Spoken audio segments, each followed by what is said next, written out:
Hello, మన Mukunda jewelleries December 14న హనుమకొండకు వస్తుంది. First factory outlet. కారం రంగు రుచితో ఉంటుంది. ఆచి మిరపపొడి అదరగొట్టే కారం రంగు రుచి. నమస్తే, వెల్కమ్ టు ఆదాన్. నమస్తే శ్రీనివాసరావు గారు. నమస్కారం అండి. నమస్కారం శ్రీనివాస గారు. నమస్తే అండి. శ్రీనివాసరావు గారు, చాలా రోజులు అయిపోయింది మిమ్మల్ని కలిసి. సరే, 6 నెలల పరిపాలన మీద మనం అనుకుందాం కానీ చాలా కారణాల వల్ల అది కొంచెం డిలే అయింది. సరే, ఇప్పటికీ పెద్దగా మించిపోయిన సమయం లేదు కాబట్టి రెగ్యులర్ పాలిటిక్స్ కాకుండా కొంచెం డిఫరెంట్ అంశాలు కూడా కొత్త మనం ప్రస్తావించే ప్రయత్నమే చేద్దాం. మీరు నాకు గుర్తున్నంత వరకు ఒక 3.5 సంవత్సరాల నుంచి జగన్మోహన్ రెడ్డి ఖచ్చితంగా నెక్స్ట్ ఓడిపోతాడు, అప్పటి పరిస్థితులను బట్టి తెలుగుదేశం జనసేన వీళ్ళు కూటమి కట్టుకుంటే ఖచ్చితంగా వచ్చేస్తారని మీరు మొదటి నుంచి చెప్తున్నారు. మీ అంచనాలు నిజమయ్యాయి. నిజమైన దగ్గర నుంచి మరి మీ పరిస్థితి ఏంటి? ఇప్పుడు సంతృప్తిగా ఉన్నారా, ఇంకా ఎక్కడైనా అసంతృప్తి పొడ చూపుతోందా? ఈ 6 నెలల పరిపాలన మీద అసలు మీ రివ్యూ ఏంటి? మీరేమనుకుంటున్నారు? ఇప్పుడు అసంతృప్తి ఉండడానికి మనకేం స్టేక్ ఉందండి ఇందులో? ఇప్పుడు మనం ఆంధ్రప్రదేశ్లో జరుగుతున్న అరాచకం జగన్మోహన్ రెడ్డి పరిపాలన చూసిన తర్వాత ఇతను పనికొచ్చే మనిషి కాదురా బాబు, వీడు దుకాణం సర్దుకునే మనిషి అనే ఆలోచన వచ్చింది. ఎందుకంటే కాపురం చేసే కాళ్ళ గోళ్ళనాడ తెలుస్తుంది అంటారు కాబట్టి జగన్మోహన్ రెడ్డి ప్రమాణ స్వీకారం ముందు రోజే ప్రకృతి ఒక హెచ్చరిక పంపించింది, బీభత్సం సృష్టించింది. అంతకు ముందే మరిశే సిద్ధిరెడ్డి గారు చెప్పాడు, సీమాంధ్రకు పొంచి ఉన్న పెనుముప్పు జగన్మోహన్ రెడ్డి అని. అలాంటివన్నీ చూసిన తర్వాత ఒక నెగిటివ్ మైండ్ సెట్ వచ్చేస్తుంది ఆటోమేటిక్గా. అతను కూడా ఏమాత్రం తగ్గకుండా కూల్చివేత నుంచి మొదలెట్టాడు. కాబట్టి కూల్చివేత నుంచి మొదలెట్టి ఒక్కొక్కటి అవకతవక నిర్ణయాలు తీసుకొని మొదలెట్టాడు. మద్యం మీద ఇసుక పాలసీ, మద్యం పాలసీ, అమరావతిలో ఇవన్నీ చూసిన తర్వాత 6 నెలలకే తెలిసిపోయింది ఇది మళ్ళీ రాదు. ఈ 5 సంవత్సరాల్లో మరి ఏమైనా మార్చుకోవడానేటువంటిది ఉండి తప్ప ప్రతిరోజు కూడా ఇవాళ కన్నా మన్నాడు ఎక్కువ దారుణం చేశాడు. పెంచుకుంటే స్పీడ్ సినిమాలోను స్పీడ్ ఆగితే పేలిపోద్ది కారు, ఆ బస్సు, అందుకని ఇంకా పెంచుకుంటూ వెళ్ళాలి. అలాగే పెంచుకుంటూ పోయాడు, అలాగే పేలిపోయింది చివరికి. అయితే సంతృప్తి అన్నారు కదా, సంతృప్తి ఉండటం ఉండకపోవటం అనేటువంటి ఆయా మనస్తత్వం మీద ఆధారపడి ఉంటుంది. ఎందుకంటే ఇప్పుడున్న ప్రభుత్వం కూటమి ప్రభుత్వం, చంద్రబాబు నాయుడు గారి నాయకత్వంలో ఈ కూటమి ప్రభుత్వం ఏర్పడింది. ఎన్డీఏ కేంద్రంలో మోడీ గారి నాయకత్వంలో ఎన్డీఏ ప్రభుత్వం పనిచేస్తుంది. ఈ కూటమిలో ఉన్న పార్టీలు వాళ్ళ పనితీరు ఎలా ఉంది అనేటువంటిది, వాళ్ళు ఎలా ఉంటారని మనం ఊహించాం అనేటువంటి దాని మీద ఆలోచించుకుంటే ముందులో కొంత సందేహం ఉండేది. ఈ కూటమి అవసరార్థం కలిసినయేమో, రేపు ప్రభుత్వం ఏర్పడిన తర్వాత వీళ్ళ పరిస్థితి ఎలా ఉంటుంది, కోఆపరేషన్, ఒకళ్ళ కోఆర్డినేషన్ ఎలా ఉంటుంది అనేటువంటి సందేహం ఎంతో కొంత ఉండేది. అయితే అవన్నీ పటాపంచలు అయిపోయినాయండి. పవన్ కళ్యాణ్ గారు ఈ విషయంలో ఒక అడుగు ముందుకేసి రాష్ట్ర ప్రజలందరికీ, వాళ్ళ శ్రేణులకు కానీ ఆయన ఎప్పటికప్పుడు చెప్పుకుంటూ వస్తున్నాడు, చంద్రబాబు నాయుడు గారి దగ్గర నేను నేర్చుకుంటానని. అలాగ ఒక బాండింగ్ అనేటువంటిది ఏర్పడింది. ఆ రకంగా పార్టీల మధ్య సమన్వయం అనేటువంటి సంతృప్తికరంగా ఉంది ఇప్పటికీ. ఎందుకంటే మీరు నా ఇంటర్వ్యూలో కాదు, అనేక సందర్భాల్లో బయట ఏ ఛానల్తో మాట్లాడినా మీరు ఒక పదాన్ని సృష్టించారు. అది మీడియా సర్కిల్స్లో కూడా పెద్ద ఎత్తున ప్రచారం. బీజేపీ తేలటం అంటే బండ కట్టుకుని బాయిలో దూకటమే అని చెప్పేసాను. సో మరి అభిప్రాయం మార్చుకున్నారా? స్టిల్ అదే విధంగా? నా అభిప్రాయం ఎప్పుడు మార్చుకోనండి, వాళ్ళే మార్చుకున్నారు ఎలా ఉండకూడదని. ఓకే, నా అభిప్రాయం ఇప్పటికీ కూడా బీజేపీతో వెళ్తే డేంజర్ అనేటువంటిది నాకు ఇప్పటికీ రాంగ్ బెల్ మోగుతూ ఉంటుంది, మనసులో పీకుతూ ఉంటుంది. కానీ ఇప్పుడు ముఖ్యమంత్రి పదవులు, అధికారం చేతిలో ఉన్న వాళ్ళ సమస్య, అది మన సమస్య కాదు. ఆ మాత్రం తెలుసుకోకపోతే వాళ్ళకి ఇబ్బంది పడతారు తప్ప, వాళ్ళు సమన్వయం చేసుకుని ముందుకు వెళ్తున్నారు. మనం ఇలాంటి ఈ టైంలో మాట్లాడకూడదు, ఎలక్షన్ ముందే మాట్లాడాలి, వాళ్ళకి కూటమి కట్టి ముందే మాట్లాడాలి. జగన్మోహన్ రెడ్డి అరాచకాన్ని ఎదుర్కోవాలంటే వాళ్ళు పనికొచ్చినా పనికి రాకపోయినా వాళ్ళ సహాయం అవసరం అనుకున్నారు వాళ్ళు. మనమంటే మందేం పోయింది, తాటికి ఎదురెక్కమంటాం, వాళ్ళ సిస్టమ్ కదా, అందుకు మనం ఏదైనా చెప్తాం. కానీ వాళ్ళకి ఆ అవసరం, ఆ భయం ఉన్నదేమో అందుకని వాళ్ళతో జతకట్టారు. అది వర్కౌట్ అయింది, అదేమి వికటించలేదు. చాలామంది ఆలోచించింది అంటే బీజేపీతో కలిసి దెబ్బ అవుతారేమో అనుకున్నారు, కానీ జగన్మోహన్ రెడ్డి దానికి అధిగమించేలా చేసాడు. అతని మీద ఎంత వ్యతిరేకత, ద్వేషం, కసి, కోపం, పగ, ప్రతీకారం ఉందంటే ప్రజలకే బీజేపీతో వెళ్ళా కానీ వీళ్ళు వాళ్ళని కూడా గెలిపించారు, అతను తోసాదలు పడేశారు. ఇక బీజేపీ నుంచి సహకారం కూడా నేను ఊహించదానికన్నా బాగా ఉంది వీళ్ళకి. ఓకే, మారు మనసు పొందారు, అయితే మారు మనసు పొందారు. వాళ్ళు బాగానే సహకారం చేస్తున్నారు. అంటే దానికి వేరే వేరే కారణాలు చెప్తారు, కానీ ఏమైనా కానీ వాళ్ళు కూడా ఇంకెందుకురా బాబు, ఇప్పుడు ఎంతసేపు కొడతారు ఏమన్నానని, వాళ్ళు కూడా జగన్మోహన్ రెడ్డి వల్ల వాళ్ళు అలాగా ప్రవర్తించారేమో అనేటువంటిది సంకేతం బయటకు వచ్చింది. ఇక పవన్ కళ్యాణ్ గారు, చంద్రబాబు నాయుడు గారు బాండింగ్ కానీ, వాళ్ళ కెమిస్ట్రీ కానీ, వాళ్ళ మధ్య ఆత్మీయ అనుబంధం కానీ వాళ్ళ పరిపాలనలోనే ప్రతిఫలిస్తుంది. వాళ్ళ నిర్ణయాలు కూడా కలిసికట్టుగా తీసుకుంటున్నారు. ఎక్కడ ఏ రకమైన ఇబ్బంది రావట్లేదు. అంతవరకు వాళ్ళు 100% మార్కులు సంపాదించారు. సో ఇప్పుడైతే తాజాగా జగన్మోహన్ రెడ్డి గారు ఒక ట్వీట్ చేశారు. ఏంటి అంటే, ప్రభుత్వ ఆసుపత్రుల్లో కనీసం దూది కూడా లేదు, దూది కూడా ప్రొవైడ్ చేయలేకపోతుంది ప్రభుత్వం, అంత అధ్వాన్నంగా ఉంది అని చెప్పేసి అన్నారు. దీన్ని మీరు ఎలా విశ్లేషిస్తారు? దూది లేదు, అదే కాటన్ లేదు, సౌకర్యాలు లేవు, పరికరాలు లేవు అని చెప్పేసి ఆయన అంటున్నాడు. అప్పుడు దానికి యాక్చువల్గా ఆయన అలాగే మాట్లాడతాడు అనుకుంటాను నేను. అలా మాట్లాడకపోతే మనం విచిత్రం, కానీ ఆయన అలాగే మాట్లాడతాడు. అసలు ఈ వైద్య వ్యవస్థ, ఆసుపత్రులు, ప్రభుత్వ ఆసుపత్రులు అధ్వానంగా మారిపోయి అని అందులో వాస్తవం. అక్కడ సౌకర్యాలు, వైద్య సహాయం, సేవలు నాసిరకంగా ఉంటున్నాయన్నమాట కూడా వాస్తవం. మనం దీన్ని ఒక ప్రభుత్వానికో లేకపోతే ఒకళ్ళకో ఆపాదించలేమండి. జగన్మోహన్ రెడ్డి అలా అన్నాడు కాబట్టి ఏం కాదు బ్రహ్మాండంగా ఉన్నాయని అనం మనం. కానీ వాస్తవాన్ని కూడా మనం అంగీకరించాలి. చంద్రబాబు నాయుడు గారు అయ్యంలో ఇలాగ ఉన్నాయంటే కాదండి. దాదాపు 25-30 ఏళ్ళ నుంచి అది పాడైపోయి 34 ఏళ్ళ నుంచి అలాగే ఉన్నాయి. 34 ఏళ్ళని ఎందుకన్నానంటే, మా చిన్నప్పుడు నాకు 10 ఏళ్ళు 15 ఏళ్ళు ఉన్నప్పుడు బాగానే ఉండేవి. మరి ఇప్పుడు మా జిల్లా గురించి చెప్తాను. కాకినాడలో ఒక పెద్ద ఆసుపత్రి అంటారు, ఇటు జనరల్ హాస్పిటల్లో పెద్ద ఆసుపత్రి అంటారు. అక్కడ డెఫినెట్గా బాగుండే హాస్పిటల్లో, బ్రహ్మాండంగా ఉండేది వైద్యం. రోగులకి ఎక్కడ ఇబ్బంది లేకుండా చేసేవారు. ఆ క్యాంటీన్లో కూడా పరిశుభ్రంగా చాలా రుచికరంగా ఉండి ఆ పదార్థాలు కూడా. ఉప్మా 20 పైసలు ఉండేది. నాకు బాగా గుర్తు.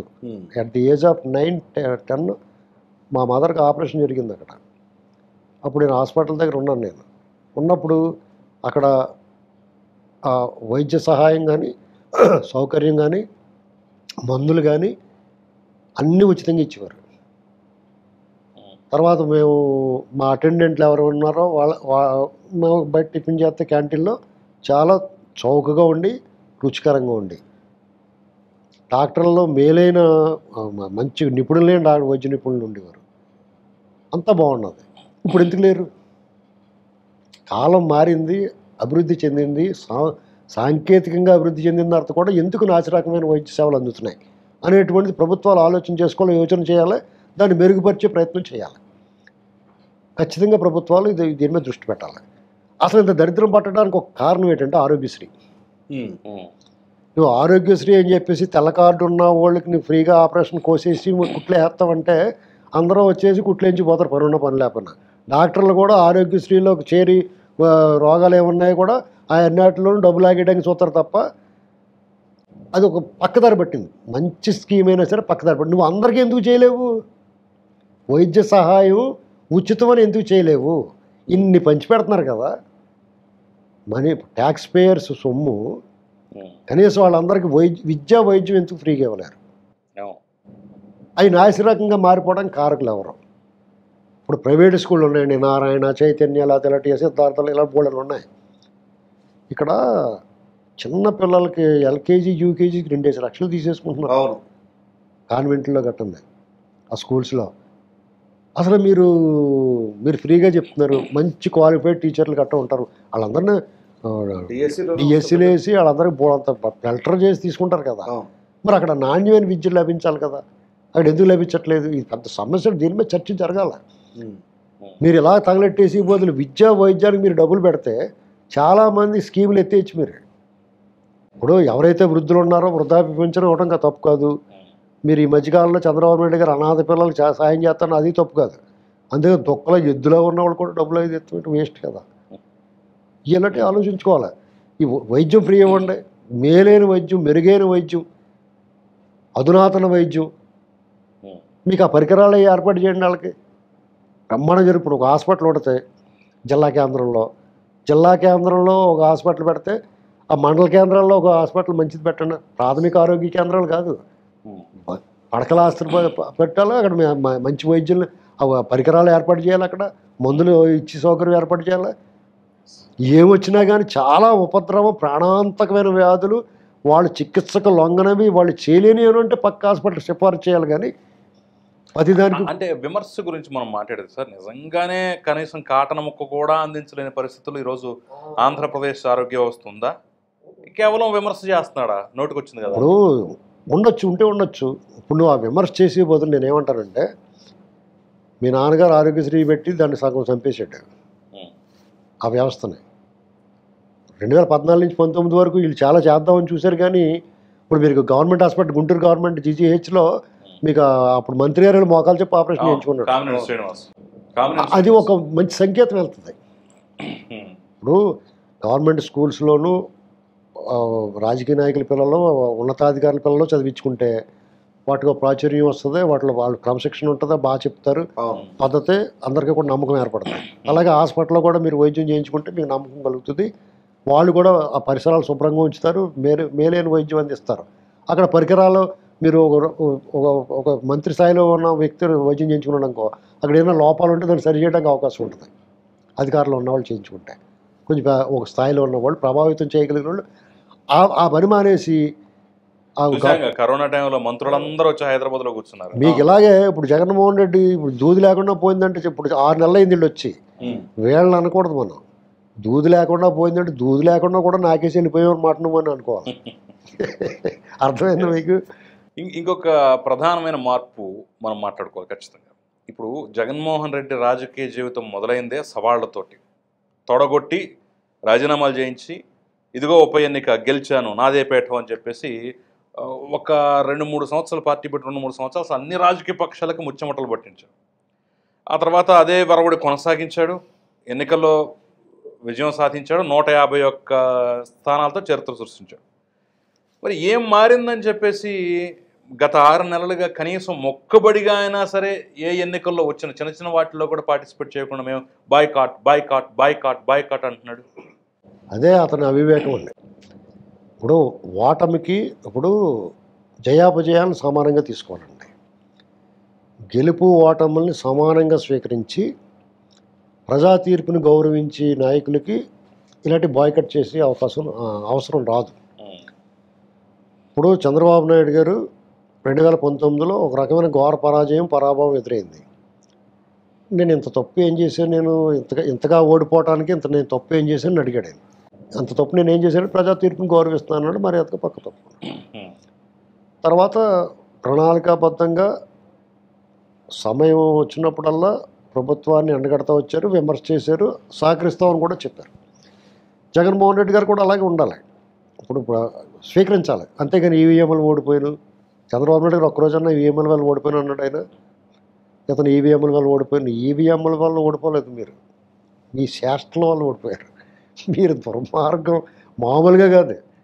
అసలు నిన్ను ఎందుకు ఎన్నుకున్నారో, నువ్వేం చెప్పొచ్చు, నువ్వు ఎంత మర్యాదగా ఉండాలి, నువ్వు అన్నీ మర్చిపోయి రాజ్యం వీరభోజ్యం అన్నప్పుడు కొట్టండ్రా, తన్నండ్రా, నరకండ్రా, పొడవండ్రా, ఏడ్చండ్రా, కోల్చండ్రా అన్నట్టుగా నువ్వు వ్యవహరిస్తే పట్టభాగలతో దోపిడీ చేశారు, అరాచకం చేశారు, అవినీతి చేశారు, దిగ్భ్రాంతికరంగా అవతలకి షాక్ తగిలిలా చేశారు. అవినీతి చేయటం లేకపోతే దోపిడీ చేయటం పెద్ద విశేషం, కొత్త ఏం కాదు, రెగ్యులర్గా జరిగేవి. కానీ అందులో నువ్వు నూతన వరవడి సృష్టించావు. దిగ్భ్రాంతికరంగా అవతల వాళ్ళకి షాక్ తగిలిలా, షాక్ నుంచి తీరుకున్న లోపల ఇంకో దొంగతనం చేసేసారు మీరు. ఏకంగా గవర్నర్ గారు సంతకం పెట్టి మద్యం మీద 25 ఏళ్ళు నువ్వు తాగడెట్టేసావంటే మద్యం మీద వచ్చే ఆదాయం మీద నువ్వు కొత్తగా కనిపెట్టావు. ఇలాంటివన్నీ కనిపెట్టి ఈ దోపిడీలో కొత్త విధానాలు కనిపెట్టి చేసావు. అది ఆశ్చర్యపోవటం. ఇవాళకాళ్ళు తవ్వుతుంటే అసలు వాళ్ళు బిత్తరపోతున్నారు. వాళ్ళు ఇదేంట్రా బాబు ఇలా కూడా చేయొచ్చు అనుకుంటున్నారు. ఇలాంటి పరిస్థితులు చేసి శుభ్రంగా నాకేసి అన్నీని ఎక్కడ ఏమి మిగల్చకుండా ఇప్పుడు అతను ఖచ్చితంగా వెనకాడుతున్నాడు ఎన్నికలకు వెళ్ళటానికి. ఫేస్ చేయలేకపోతున్నాడు. ఎందుకంటే మొన్న తగిలిన షాక్ మామూలు షాక్ కాదండి, ముఖం మీద చరిచినట్టు అయిపోయింది అతనికి. మొన్న వైనాట్ 170 వాళ్ళు నమ్మినా నమ్మకపోయినా అతను నమ్మాడు. నేను బటన్ నొక్కాను కదా, డబ్బులు పడుతున్నాయి కదా, నాకు వాళ్ళందరూ వేస్తారు అని నమ్మాడు అతను. ప్రజల తీర్పు ఎలా ఉంటుందంటే ఖచ్చితంగా కాలం అనేటువంటిది ఒకటి ఉంటుందండి. అది ఎలా మారుతుంది, డైనమిక్గా ఉంటుంది, అలా మారిపోతూ ఉంటుంది. ఎప్పుడూ ఒక నెత్తి మీద అదృష్ట దేవత కూర్చోదు. అదృష్ట దేవత మారుతూ ఉంటుంది, కాలం కూడా కలిసి రావడం కలిసి రాకపోవటం ఉంటుంది, ప్రజాభిప్రాయం కూడా మారుతూ ఉంటుంది. ఇవాళ ఉన్న కోపం రేపు ఉండదు, రేపు ఉన్న కోపం మళ్ళీ మంచిగా మారచ్చు. ఇవన్నీ ఉంటాయండి. ఇతను ఎప్పటికీ మారని విధంగా కోపం వచ్చేలా తెచ్చుకున్నాడు. మీకు ఒక విషయం చెప్పాలి, అతను టైం బాగున్నప్పుడు ఇందులో కాలం కూడా కలిసి రావాలి. అతను టైం బాగుండడం, కాలం కలిసి రావడం అంటే ఏంటంటే, వాళ్ళ నాన్నగారు చనిపోయాడు, ఇతను ముఖ్యమంత్రి కావాలనుకున్నాడు, కాలేకపోయాడు. కానీ వాళ్ళ అధిష్టానం అతనికి అవకాశం ఇవ్వలేదు. కానీ అతను అనుకూల ప్రభుత్వం ఉంది, వాళ్ళ నాన్నగారు మిత్రులు అందరూ అధికారంలో ఉన్నారు. అందుకని ఇతను ఇష్టం వచ్చినాడు ఇదిగో దిష్టి బొమ్మ పెట్టుకుంటూ వెళ్ళిపోయినా కానీ ఇతను ఏం అనలేదు. ఎవడన్నా పర్మిషన్ ఉన్నా లేకపోయినా వాళ్ళ బాబు విగ్రహాలు పెట్టేసిండే. చూడండి మీరు కావాలితే, ఓదార్పు యాత్ర పేరుతోటి ఏడుమోగం వేసుకుని తిరిగి నాకు అంటుంది. ఇవన్నీ ఇతను చేయనిచ్చాడా? అనుమతి తీసుకుని కూడా పాదయాత్ర చేయడం వల్ల చంద్రబాబు గారిని ఎక్కడికైనా వెళ్ళాలంటే ఇంట్లో గృహ నిర్బంధం చేశాడు. కానీ ఇతను స్వేచ్ఛగా తిరిగాడు లేదా? ఏదో పెద్ద యుద్ధం చేసాడంటారంటే మీరు. మరి సోనియా గాంధీ మీద ఏం తొడగొడుతూ ఉత్తినే తొడగొట్టాడు, కాళ్ళు గాలి అవతల బొమ్మ ఏమి లేకుండా. అతన్ని ఎవడ ఆపలేదండి, అతను ఎవడ అబ్జెక్ట్ చేయలేదు. అతను క్రియేట్ చేసుకున్నాడు. వీళ్ళు కూడా ఈ దొంగల మూటాయే కదా, వాళ్ళు కూడా ఉన్నాయి. ఆ దొంగల మూట అంతా కూడా నిజమే అన్నారు. సో ఇప్పుడైతే చంద్రబాబు గారు 90స్లో ఆయన ఎప్పుడైతే సీఎం అయ్యారో అయినప్పుడు ఆయన విజన్ 2020 అని చెప్పేసి అన్నారు. ఆ స్లోగను దానికి తగినట్టుగానే 2020 వచ్చేసరికి అసలు హైదరాబాద్ ఏ రకంగా ఉంది ఏంటి అనేది అందరి కళ్ళ ముందు కనపడింది. సాక్షాత్తు ఇండియన్ సూపర్ స్టార్ అయినటువంటి రజనీకాంత్ గారు కూడా దాని మీద కామెంట్ చేశారు, అంటే పాజిటివ్గా. అటువంటిది ఇప్పుడు ఏదైతే 2047 అనే స్లోగన్ మళ్ళీ తెరపైకి తీసుకొచ్చారో బాబు గారు, దాన్ని ఉద్దేశించి కూడా జగన్మోహన్ రెడ్డి గారు అన్నారు అదంతా పెద్ద బోటకం ఏమీ లేదు, అంతా మాయా అని చెప్పేసి అంటున్నారు. దాన్ని ఎలా చూడాలంటారు? ఇప్పుడు జగన్మోహన్ రెడ్డి ప్రిజనరీ అండి, చంద్రబాబు నాయుడు గారు విజనరీ. చంద్రబాబు నాయుడు గారి విజను భవిష్యత్తు ఎలా ఉండాలి, అభివృద్ధి, ఉపాధి, భవిష్యత్తుకు భరోసా, నదుల అనుసంధానం, పెట్టుబడులు ఇలాంటివి ఆలోచిస్తాడు. ఇతను ప్రిజనరీ గారు ప్రజల గురించి ఆలోచిస్తాడు, జైలు గురించి. జైల్లో కటకటాలే శుభ్రంగా లోపల ఏసీ పెట్టించుకోవాలి, వెళ్ళిపోవాలి కదా ఎలాగన్నా రేపు మాపో. అందుకని ఈ మధ్య వెంకటరెడ్డి గారు వచ్చినప్పుడు కూడా ఇలాంటివన్నీ ఆలోచించుకుంటాడు, జైలు గురించి ఆలోచిస్తాడు. విజనరీ విజన్ గురించి ఉంటుంది, విజనరీ ప్రజల గురించి ఆలోచిస్తాడు. ఇతనికి విజన్ గట్ట అంటే చిరాకు వచ్చేది. అది కూడా జైలు గురించి మాట్లాడితే, జైల్లో కొత్తగా జైల్లో ఏం పెట్టారు, టీవీలు గట్ట పెట్టారా, లోపల ఇంటర్నెట్ వస్తుంది ఇలాంటివి మాట్లాడతాడు. ఎందుకంటే టీవీలో చూడాలి. నా లెక్క ప్రకారం ఇతన్ని అంతకుముందు అరెస్ట్ అయ్యి 16 నెలలు జైల్లో ఉన్నప్పుడు వాళ్ళ గ్యాంగే కదా అధికారంలో ఉన్నారు. అప్పుడు ఖచ్చితంగా వదిలేసి ఉంటారు, శని ఆదివారాలు ఇంటికి వెళ్ళి రా పర్లేదని ఉంటారు. ఏముందండి మరి చూస్తున్నాం కదా, పోలీస్ స్టేషన్కి వెళ్ళి జైలుకి తీసుకెళ్ళి భోజనాలకి బ్రహ్మాండంగా చూశారు, రాజమర్యాదలు చేస్తున్నారు అన్నప్పుడు ఇందులో ఇది జరగకూడదని ఏముంది? కాబట్టి అతను అతనికి విజను అయినా అనవసరం. ఇవాళ అతను ఏం ఆలోచిస్తాడంటే, ఇవాళ మనకి ఏముంది, ఇవాళ దోచుకోవడానికి ఏముంది అది చెప్పండి అంటాడు. ఆలోచన అంతా దాని మీద ఉంటుంది. కాబట్టి ఈ చంద్రబాబు నాయుడు గారు 2020 చెప్పాడు, ప్రూవెన్ ఫ్యాక్ట్ మనం చూసాం. 2014 నుంచి 2019 వరకు 2029 అని చెప్పాడు. అది సాగనివ్వకుండా ఆ యజ్ఞం యాగంలో మాసం ముక్కలో రక్తం పోసేసాడు, అది చెడగొట్టాడు. అయినా సరే 2024 మళ్ళీ వచ్చారు, 2047 అని చెప్తున్నారు వాళ్ళు. దానివైపు వాళ్ళు ముందడుగు వేస్తున్నారు. దాన్ని ప్రజలు ఈసారి అయినా సరే తప్పు చేయకుండా బాబు 10-15 ఏళ్ళు వీళ్ళకి అవకాశం ఇస్తే మొత్తం అన్నీ సమకూర్చిన తర్వాత ఎవరి పోట్లాడి పడతారులే అని ఒక వాళ్ళ పని వాళ్ళు చేసుకొని ఇచ్చి వృద్ధి చెందిన తర్వాత ఇంకా అప్పుడు వాళ్ళ కర్మను బట్టి ఉంటుంది. ఇక్కడ చంద్రబాబు నాయుడు గారికి ఒక అలవాటు ఏంటంటే, అన్నీ రెడీ చేస్తాడు, అన్నీ వండి పెడతాడు, నక్కల కుక్కలు వచ్చి తినేస్తాయి. అలాగా 2004 వరకు ఆయన కష్టపడి దీన్ని ఒక దారి చేస్తే రాజశేఖర రెడ్డి వచ్చాడు. అతను ఏం చేయడు, కంప్యూటర్లు కూడి పెడతాయా అన్నట్టు. ఆ హైటెక్ సిటీలు అన్నీ అభివృద్ధి చేసి, శంషాబాద్లు ఔటర్ రింగ్ రోడ్లు ప్లాన్ వేసి ఈ అభివృద్ధి చేసిన తర్వాత భూముల రేట్లు పెరిగినాయి కదా, అప్పటికప్పుడు ఏం చేసాడు, జలయజ్ఞం అని మొదలెట్టి పోలవరంలో ఫస్ట్ చేయాల్సిన నిర్వాసితులకు డబ్బు కట్టాలి, వాళ్ళు అక్కడి నుంచి పంపించాలి. అది క్లియర్ చేయకుండా కాలువలు తవ్వించి దాని మొబిలైజేషన్ అడ్వాన్స్ ఇచ్చి ఆ డబ్బుతో వాళ్ళ మనుషులకి అందరికి ఇప్పించుకుని వాళ్ళు భూముల రేట్లు ఇక్కడ హైదరాబాద్లో భూముల మీద పెట్టారు. భూముల రేట్లు అమాంతం భూమి వచ్చింది, రియల్ ఎస్టేట్. ఆ భూములు ఇప్పుడు మళ్ళీ కోట్లు అయిపోయింది, 100,000 కోట్లు అయిపోయింది. చూసారా, మల్టిప్లై అయిపోయింది. ఆ పని చేశాడు. ఆ కాలంలో చచ్చినట్టు తవ్వాడు కదని వాడుకుంటున్నారు వాళ్ళు. అదిగో మా కాలం, మా నాన్న తవ్విన కాలంలో వాడుకుంటున్నారు అన్నట్టు. అది ఆ రాజకీయం తెలుసు వాళ్ళకి. కాబట్టి ఇంకా మీకు 2047 విజన్ల గురించి అతను మాట్లాడండి. ఎందుకంటే చంద్రబాబు నాయుడు గారు 14 నుంచి 19 వరకు ఆయన ఏం లోటు చేసాడండి? అదే విభజిత రాష్ట్రం, గాయపడిన రాష్ట్రాన్ని హ్యాపీ సెండల్ అన్నాడు, పట్టిసీమ నీళ్ళు అన్నారు, పోలవరం అన్నాడు, అమరావతి అన్నాడు, హీరో మోటార్స్, కియా మోటార్స్, బయటికి జోన్లు, మాల్స్, అసలు ఎక్కడ ఏ లోటు, నదుల అనుసంధానం, నదులకు హారతులు, హ్యాపీ సెండల్ బ్రహ్మాండం చేసాడు. జనం అయితే వద్దనుకున్నారు, వాళ్ళకి ఎక్కువైపోయింది, చిరాకు వచ్చేసింది. ఎక్కువ తీపి తింటే కారం వస్తుంది కదా, అలాగే అయిపోయింది. మళ్ళీ కారం, చేదు, పులుపు అన్ని కలిపి ఒకేసారి మొత్తం కింద కొట్టేస్తే భయంకరమైన ఇప్పుడు అమ్మ బాబోయ్ అనుకున్నారు, మళ్ళీ చంద్రబాబు గారికి ఇచ్చారు. మీ దృష్టిలో జగన్మోహన్ రెడ్డి ఓడిపోయిన తర్వాత అతనికి ప్రజల్లో సానుభూతి ఉందా, లేదంటే అతని పట్ల ఇంకా ఏహిభావం అలాగే కొనసాగుతుందా? అతని పట్ల ఏహిభావం, అసహ్యం, వ్యతిరేకత, ఆగ్రహం, అసహనం ఇంకా ఉన్నాయని అతనికి తెలిసింది. అందుకనే ఎలక్షన్, మీరు ఇందాక అడిగిన ప్రశ్నకి ఎలక్షన్లో ఎందుకు పోటీ చేయట్లేదు అన్నారు, కారణం అదే. మీరు ఈ ప్రశ్న అడుగుతారు కదా, అప్పుడు చెప్తామని ఆగినప్పుడు నేను కాదు, మళ్ళీ జనవరి నుంచి ప్రజల్లో వస్తానంటున్నాడు కదా, అంటే సానుభూతి పవనాలు ఏం వేచమంటారా? మీకు ఇక్కడ ఒక సీక్రెట్ చెప్పాలి. జగన్మోహన్ రెడ్డికి క్షవరం అయిన తర్వాత వివరం వచ్చింది. ఎలక్షన్లో ఓడిపోయిన తర్వాత తెలిసింది. వాళ్ళ నాయకులకి ముందే తెలిసినా కానీ ఏమోరో బాబు ఇలాగ అంటున్నాడు, వైనాట్ 175 అంటున్నాడు కదా, ఏదన్నా చేస్తాడేమో అని చూసారు వాళ్ళు. లేదా అప్పుడే పారిపోదురు వాళ్ళందరూ, రూపాయి ఖర్చు పెడతాం బొక్క అనుకుని అప్పుడే పోదురు. కానీ ఏదైనా జరుగుద్దేమో అనుకున్నారు, ఏం అవ్వలేదు. ఇప్పుడు అతను ఎలక్షన్కి వెళ్ళలేదు, ఎందుకు వెళ్ళలేదు అనుకుంటున్నారు?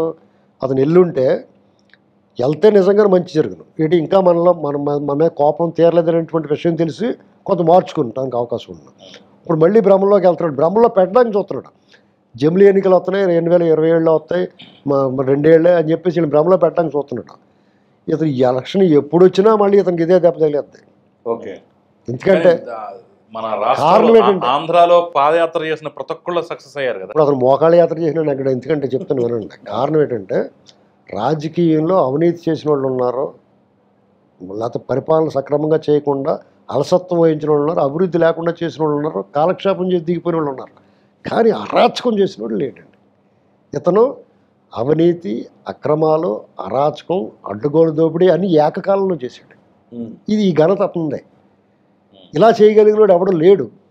పూర్వం రవి అస్తమించిన బ్రిటిష్ సామ్రాజ్యంలో కూడా జరగలేదు అది. మీకు ఈస్ట్ ఇండియా కంపెనీ కానీ, డచ్ వాళ్ళు కానీ, ఫ్రెంచ్ వాళ్ళు కానీ, తురుష్క ముష్కరులు కానీ, పరాయి బాలంలో అనేక సార్లు మగ్గాం మనం.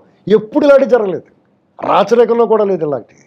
అంతకు మించి చేసేట అతను భయాందోళన గురి చేశాడు. ఒక హంటెడ్ హౌస్లో ఎలాగైతే మనం ఉంటామో, అడుగు తీసి అడిగేస్తే దెయ్యాలు అలాగే ఎదురవుతాయి, అలాగే ఎదురయ్యారు వీళ్ళంతా. ఆ హంటెడ్ హౌస్లోంచి ఆ దెయ్యం తీసేసినా ఆ భయం పోదు మనకి. తలుపు తీయగానే ఇటు కనపడతాడేమో అని. ఇది వీళ్ళకి తెలిసిపోయింది. ఎవరికి? చంద్రబాబు. ఈ కూటమికి ఈ దెయ్యం, ఈ ఫీర్ ఫ్యాక్టర్ ఉంది వీళ్ళకి, ప్రజలకి అన్న భయం, ప్రజలకు భయం ఉందని తెలుసు. అందుకని వాళ్ళు ఏం చేస్తున్నారు, కంగారు పడకుండా నిదానంగా పగా ప్రతీకారం లేకుండా వాళ్ళు అనుకున్న లక్ష్యం వైపు సుదూరంగా ఒక లక్ష్యాన్ని నిర్దేశించుకుని దానివైపు నడుస్తున్నారు. మనం చెప్పినట్టు అనుకొట్టేది దీన్ని కొట్టేది ఎందుకు కొడతలేదు అనుకుంటున్నారు? ఈ నిదానంగా చేయొచ్చు, కంగారం ఎందుకు మనకి అని చేస్తున్నారు. ఒకవేళ మనకు నచ్చలేదనుకో, మీరు ఇందాక అడిగారు కదా మీకు తృప్తిగా ఉందని, చంద్రబాబు గారు నేను చెప్పినట్టు చేయట్లేదు, వాళ్ళు కొడతలేదని అంటే నేనంటే కార్యకర్తలు అని చెప్పేసి మనం నీ కోపం ఇచ్చి వెళ్ళిపోతున్నాను ఇంట్లోంచి కొడుకు వెళ్ళిపోతారు కదా బయటకు. అలాగే వెళ్ళిపోయి తలుపు తీయగానే దెయ్యం కనపడుతుంది, ఓరు బాబోయ్ తలుపేసి మళ్ళీ లోపలికి వచ్చేస్తారు. ఇది మ్యాటర్. ఈ మ్యాటర్ తెలిసిపోయింది చంద్రబాబు గారు వాళ్ళకి. సో ఇప్పుడు జనవరిలో ఏదైతే ఆయన యాత్ర అని చెప్పేసి అనుకుంటున్నారు, చాలా నియోజకవర్గాల్లో, చాలా జిల్లాల్లో కూడా సీనియర్ మోస్ట్ రాజకీయ నాయకులందరూ కూడా మేము రాజకీయాలకు దూరం అవుతామని ముందు మాట్లాడటం, ఆ తర్వాత రాజకీయాల నుంచి కాదని చెప్పి మళ్ళీ వేరే పార్టీలోకి ఇప్పుడు వెళ్ళాలని సన్నాహాలు. ఈ క్రమంలో మాజీ మంత్రి జోగి రమేష్ ఆయన ఇటీవల ఒక కార్యక్రమానికి వెళ్ళినప్పుడు ఇంకేముంది ఆయన టీడీపీలోకి వచ్చేస్తున్నాడని చెప్పేసి ఇప్పుడు అసలు విపరీతమైన కథనాలు, తమ్నైల్స్ ఎక్కడ చూసినా కానీ ఇది జరుగుతుంది. అసలు ఏమైందంటారు? ఇప్పుడు మనం గమనించాల్సింది ఏంటంటే, అక్కడ ఉన్న వాళ్ళని జోగి రమేష్ నిన్న కార్యక్రమంలో ఒక విగ్రహావిష్కరణలో సర్దార్ గౌతలచ్చన్ గారి విగ్రహావిష్కరణ కార్యక్రమంలో పాల్గొన్నాడు. అవును, అక్కడ గౌడ సంఘం ఆధ్వర్యంలో నిర్వహణలో ఆ విగ్రహావిష్కరణ జరిగింది. సర్దార్ గౌతలచ్చన్న గారి మనవరాలు గౌత శిరీష్ గారిని ఆహ్వానించారు. లోకల్ ఎమ్మెల్యే, మంత్రి పార్థసారథి గారిని కూడా ఆహ్వానించారు. అలాగే ఆ గౌడ సంఘం, ఆ జోగి రమేష్ని కూడా పిలిచారు. పిలిచిన తర్వాత వీళ్ళందరూ ఒకే కారులో ప్రయాణం చేయాల్సి వచ్చింది. అలాగే టాప్లెస్ వ్యాన్ మీద కూడా తిరగాల్సి వచ్చింది. అప్పుడు చాలామంది ట్రోల్ చేస్తూ ఉన్నారు గోత్ సురేష్ గారిని. ఇక్కడ నేను ఆవిడ సమర్థించడం కాదు, కానీ గోత్ సురేష్ గారు నేను అతని పక్కన ప్రయాణం చేయను, అతనితో పాటు వేదిక పంచుకోను అని ఆవిడ దిగి వచ్చేయడానికి లేదు. ఎందుకంటే స్వయం వాళ్ళ తాతగారి దగ్గర వాళ్ళ తాతగారు సర్దార్ గౌత లక్ష్మణ గారిని అవమానించకూడదు.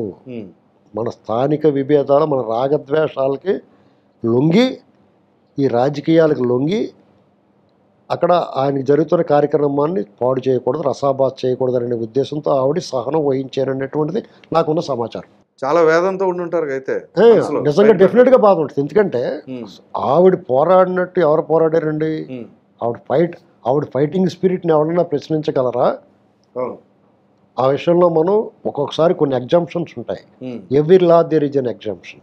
మనం చూస్తున్నదంతా నిజం కాదు, మనం గమనించాలి. పార్థసారథి గారి మీద కూడా మనం ఇంకా ఆయన పట్ల మనం ఆలోచించవచ్చు. ఆయన మంత్రిగా వచ్చాడు, పార్టీ నుంచి వైసీపీ నుంచి వచ్చాడు. ఆయనకైనా కన్సర్న్ ఉందేమో మనకు పూర్తిగా తెలియదు, ఆయన పూర్తిగా నమ్మలేము పార్థసారథి గారిని కూడా. ఎందుకంటే అక్కడ అదేటా నిలబడిన పెనమలూరు కాన్స్టిట్యున్సీలో అక్కడ తెలుగుదేశం కార్యకర్తల మీద రౌడీ షీట్లు గట్ట ఉంటే వాళ్ళు ఊళ్ళోకి రావద్దని గట్ట చెప్తున్నాడంట ఆయన, ఈ నూజివీడు ఎమ్మెల్యే అయినా సరే. ఇప్పుడు కూడా అలాంటి మన వార్తలు వచ్చినాయి, ఆ మధ్య చెప్పుకున్నారు. ఇలాంటివి వచ్చినప్పుడు అది నిజమో కాదో అలా ఎందుకంటాడని అప్పుడు కూడా ఖండించాం మనం. అంచేత ఒక పార్టీ మంత్రి అయి ఉండి అలా ఎందుకంటారు అని అనుకున్నాం. కాబట్టి మనం అన్ని వార్తలనే మనం నిజమే అనుకుని దాని మీద విశ్లేషణ చేసి అవతల వాళ్ళ మీద బురద చల్లకూడదు. నేనైతే పూర్తిగా గోత్ శిరీష గారి విశ్వసనీయత మీద కానీ, ఆవిడ ఇంటిగ్రిటీ, ఆవిడ పౌరుషం మీద కానీ, ఆవిడ ఫైటింగ్ స్పిరిట్ మీద కానీ నాకు ఏమాత్రం అనుమానం లేదు. దయచేసి ఎవరు అపార్థం చేసుకోవద్దని చెప్తా ఉన్నాను నేను. సార్, ఇక మనం ముగించే ముందు కొన్ని ముఖ్యమైన అంశాలు ఫటాఫట్గా మాట్లాడుతాం. 2019 నుంచి 24 వరకు ఇసుకలో దోపిడీ, లిక్కర్లో దోపిడీ, పంచభూతాలని దోచుకున్నారనే విధంగా అనేక కామెంట్లు మనం చూసాం కదా. మరి నూతన ప్రభుత్వంలో ఎమ్మెల్యేలు అందరూ శుద్ధపోసలు అనుకోవచ్చా? దోపిడీ అంటే తెలవని వాళ్ళు అనుకోవచ్చా? నోట్లో ఏలెడితే కొరకలేని వాళ్ళు అనుకోవచ్చా? అసలు ఇప్పుడేం జరగట్లేదు అనుకోవచ్చా? అలాగ అనుకోకూడదండి. ఎందుకంటే ఒక ఆనవాయితీ ఉంటుంది. మీకు ఇప్పుడు పోలీస్ స్టేషన్ ఉందండి, కొత్త సిఐ గారు వస్తాడు కదా, ట్రాన్స్ఫర్లు అయ్యి సిఐ గారు రాగానే అంతకుముందు సిఐ గారి దగ్గర కూడా ఉన్నవాడు ఉంటాడు, పెద్ద ఆఫీసర్ కూడా ఉంటాడు కూడా ఆ స్టాఫ్లో. ఎవరి దగ్గర ఎంత లాగచ్చు, ఎవరి దగ్గర ఎంత వస్తుందని చెప్పేవాడు. ఇది ఓపెన్ సీక్రెట్. అంటే సిఐ గారు అని చెప్పిన, లేకపోతే ఒక జిల్లా అధికారి ఎవడైనా కానీ ఎవరైనా చెప్పాలి కదా. అప్పుడు ఊళ్ళో ఏంటి పరిస్థితి, ఎవడ ప్రముఖుడు, ఎవరు ఏంటి, ఎవరి కథ ఏంటి, కమ్మమేసి అన్నీ అడుగుతాడు. మంచి చెడ రెండు అడుగుతాడు. ఏ ఏరియా సెన్సిటివ్గా కొడితే ఎవరు నేరస్తులు, ఎవరి యాక్టివిటీస్ ఎలా ఉన్నాయని అడుగుతారు. అడిగిన క్రమంలో ఇదిగోండి పలానా ఓడి దగ్గర నుంచి మన ప్రతి నెలకి ఎంత వస్తుందండి అని ఇలాంటివన్నీ చెప్తారు. అలాగే ఇప్పుడు కొత్తగా 80 మంది పైన ఎమ్మెల్యేలు ఉన్నారు కొత్త వాళ్ళు. నిజంగా వాళ్ళకి ఎంత అవ్వాలో తెలియదు, ఏం తీసుకోవాలో తెలియదు, నిజంగా తెలియదు.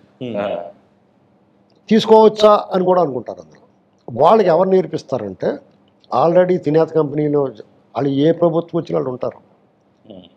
వాళ్ళు తినేత కంపెనీ బ్యాచ్ మనం అందుకునే మొన్నటిదాకా వాళ్ళు కూడా తిరిగిపోయి వాళ్ళు కూడా తిరుగుతున్నాడు అని మన ఊరికి అరుచుకుంటారు పైన.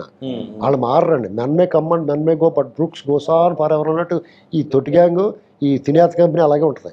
రాజకీయ నాయకులు వస్తారు, ఎమ్మెల్యేలు వస్తారు పోతారు, అధికారులు వస్తారు పోతారు, కానీ ఈ గ్యాంగ్ అలాగే ఉంటారు. వాళ్ళ పని ఏం చేస్తారంటే బియ్యం, ఇదిగో అతనికి 6 లక్షలు ఇచ్చేవాళ్ళు అండి, మీరు కాదు కొడుతుంటే 1 లక్ష ఇస్తాం నెలకంటారు.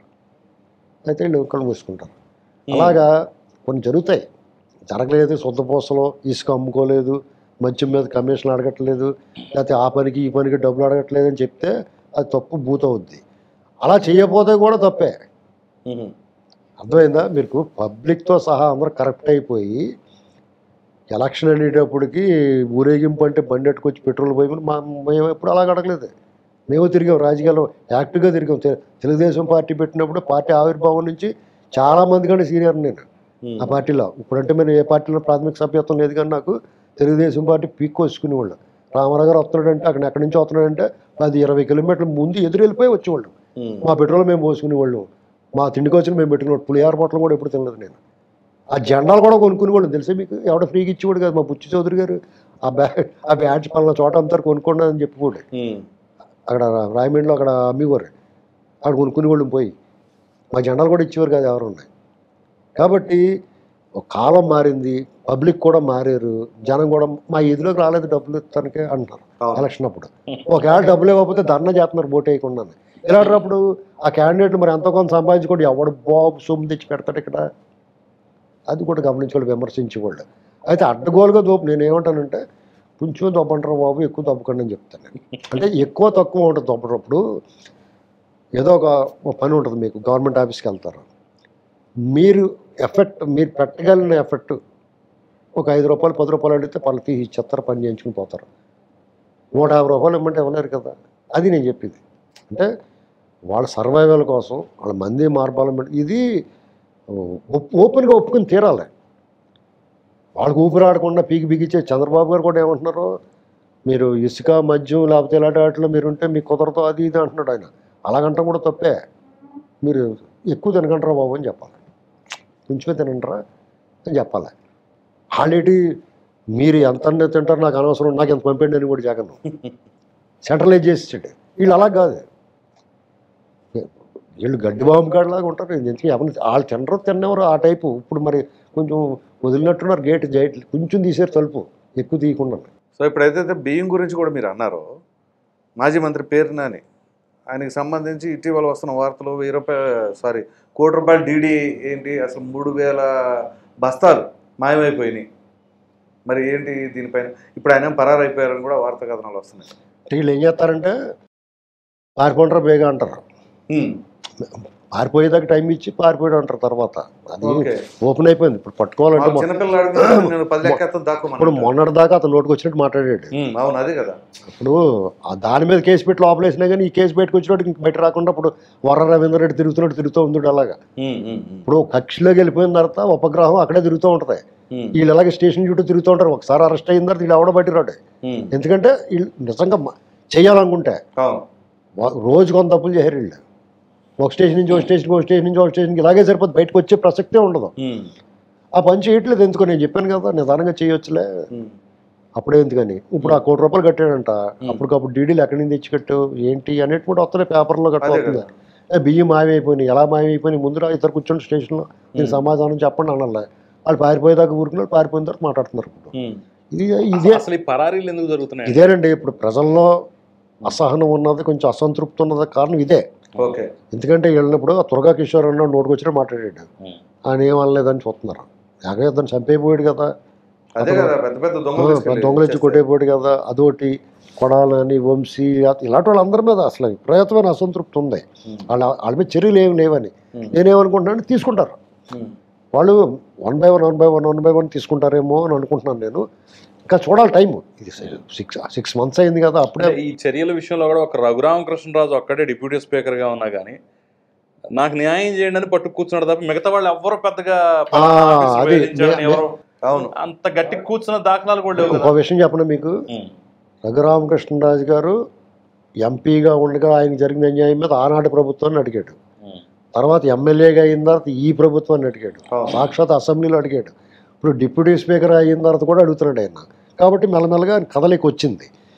మీకు ఇప్పుడు సపోజు పేర్ని నాని మీద లేకపోతే త్వరగా కిషోర్ మీద లేదా ఇంకొకళ్ళ మీద సోషల్ మీడియాలో కానీ మిగతా వాళ్ళు కానీ వీళ్ళు చర్యలు తీసుకుంటలేదని అనేవాళ్ళు ఎవరైనా సరే ఎక్కడైనా సరే కంప్లైంట్ ఇవ్వచ్చు. ఇవ్వద్దని ఎవరన్నా చెప్పారా? చిన్న పెద్ద నాయకులు ఉన్నారు కదా, ఎంతో కొంత పలుకుబడి ఉన్నారు కదా, సామాజిక కార్యకర్త అంటే ఆ దూరాభారం ఖర్చు అది భరించలేకపోవచ్చు. మా మాదిరి నాయకులు ఉన్నారు కదా, వాళ్ళందరూ ఎందుకు కేసు పెట్టలేదు? ఇది ఆలోచించుకోవాలి. చంద్రబాబు గారిని కూటమి ప్రభుత్వం ఒకళ్ళే అనకూడదు. నేను కేసు పెట్టదని ఎవరు చెప్పారు? కేసు పెడితే పడి ఉంటుంది కదా. అలాగా మీరు కేసు పెట్టడం గురించి ఆలోచిస్తున్నారు. కార్యకర్తలు చాలా మంది 6 నెలలు అయిపోయింది మా మీద ఉన్న కేసులు ఇప్పటి వరకు తీయలేదు అంటున్నారు. అది సాక్షాత్తు హోంమంత్రి అయితే నా మీద 13 కేసులు ఏమో చిల్లర ఉన్నాయి. అది మీరు వీళ్ళు రాగానే బోర్డు మీద చెరిపినట్టు చెరిపేయటం కుదరదండి. అది ప్రాసెస్ ప్రకారం వెళ్ళాలి. ఒకవేళ మీరు అలాంటి తీసేసినా కానీ కోర్టు మళ్ళీ కుదరదు. జగన్మోహన్ రెడ్డి ఎత్తేస్తే ఒప్పుకోలేదు, సామినేని ఉదయభాన్ మీద వాళ్ళ మీద ఎత్తేస్తే కోర్టు ఒప్పుకోలేదు. కాబట్టి అది ప్రాసెస్ ప్రకారం జరగాలి. ఒక్కొక్కటి రిలీజ్ అవుతున్నాయి. అది అలా ఎందుకు చేస్తారు? కేసులు ఎందుకు కట్టిస్తారు? ఉన్నవారండి ఆ అక్రమ కేసులన్నీ ఎత్తేస్తారు. దాని గురించి మనం తొందరపడకూడదు. అంటే వాయిదాలకు వెళ్ళి వచ్చినప్పుడు కూడా మన ప్రభుత్వం వచ్చినారు కూడా ఈ వాయిదాలు రావాల్సి వస్తుంది, ఆ కోర్టుల దగ్గరికి వచ్చి ఏడు శనగపప్పు అయి తినాల్సి వస్తుందని బాధ ఉంటుంది డెఫినెట్గా. ఆ విషయంలో మనం ఏం అనలేమండి.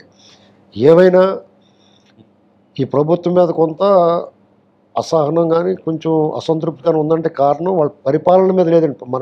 ఇన్ని మాటలు మాట్లాడుకుని వాళ్ళు చేసిన పరిపాలన మంచి గురించి ఒక మాట మాట్లాడుకోలేదు. కారణం ఏంటంటే సమయం అంత ఇలా వృధా అయిపోతుంది. వాళ్ళు అందుకుని మొదట 6 నెలలు నేను అందరూ దప్పలం వేసేసి ఉంటే ఇక మళ్ళీ దాని గురించి ఎవడో మాట్లాడకపోను, ఈ అభివృద్ధి గురించి మాట్లాడుకో. మన ఎంత మంచి పనులు చేశారు వాళ్ళు, రాష్ట్రంలో బ్రహ్మాండమైన పరిపాలన సాగుతుంది, దాని గురించి మాట్లాడుకుంటలేదు మనం. ఎంతసేపు ఈ జగన్ ఏడుపు మొహోడు గురించి మాట్లాడుకుంటున్నాం ప్రతిసారి, ఏదో మాట్లాడతారు దాని మీద మాట్లాడుకుంటున్నాం. ఇది పరిస్థితి. Thank you thank you thank you అండి. నమస్కారం.